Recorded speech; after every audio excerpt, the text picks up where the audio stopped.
Welcome back to Talk of the Town. With me now is founder and executive director of Fresh Start Healing Hearts, Sheila Roemeling. And Sheila, we've talked several times on the Bluffton News, but this is our first time talking on Talk of the Town. So it's nice to see you. Good to see you.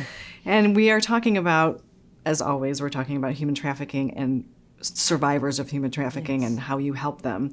But I wanted to start with the fact that you mentioned before we started filming that it's Sexual Assault Awareness Month. Yes, April. Here we are bringing awareness to this super important issue yet again. And it's always fascinating what you have to say. So tell us a little bit, though, if somebody doesn't know about Fresh Start Healing Heart, what that is.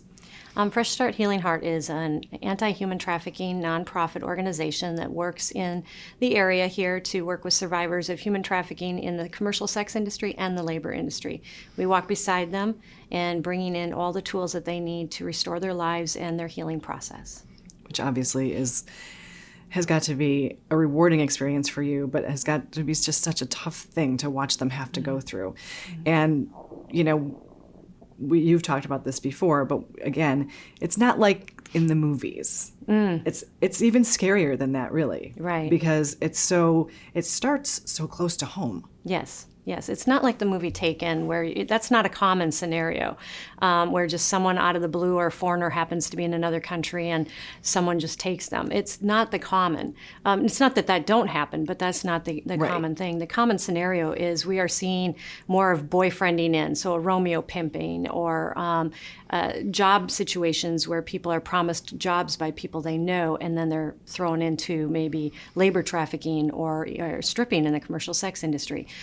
Or might be even the pornography industry. We're seeing a lot more familia, so family trafficking. Yeah. And especially here in South Carolina, you see a lot more of the family or close relatives.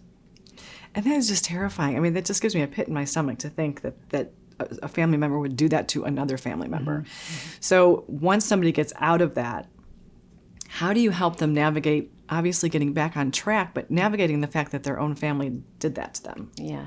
One of the things that we do is we thrive on bringing a multitude of mentors around the clients that we work with. And those mentors become extended family, sometimes an adopted family. And then from there, we help build boundaries into them. So in many cases, we're never taught proper boundaries or healthy boundaries. And so we're helping to bring that into their life too, so they can be an extension of their family, but safely. And without getting into those situations, and in some cases, never restoring those situations. Right.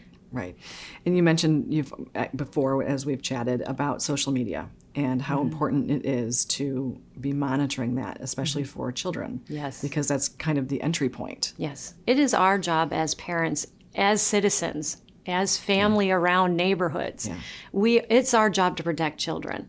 It's not our job to allow them to run freely, do whatever they want to do, because then no one is showing them the ropes or how to protect themselves. Right. And if we're not paying attention to their social media, they're gaming online, or even their cell phones and their chat apps, then we are allowing predators to come right to their front door. They don't have to worry about the walls of your house and the front door anymore. Yeah. They just walk right through, right into the cell phones. And so we need to be monitoring those things. It's our job, it's our duty, and to say something. Absolutely.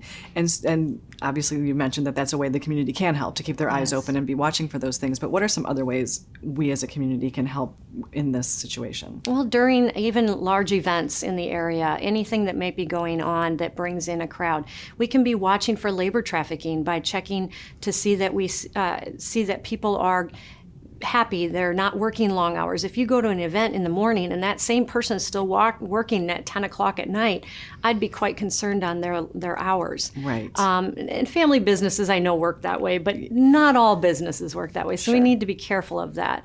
If you're seeing people coming and going in a home, men or women, but mostly men, coming and going in a home, sometimes people want to think that's drug dealing, but if there happened to be one girl that went in there, it may be a different situation than that. Right. And so we need to be paying attention to that. In the local area, if you're seeing someone that's walking around with a younger person that male or female, because we do have boys being trafficked too. Sure. And they happen to look like they just don't fit in there, or something doesn't seem right, or they're very scared.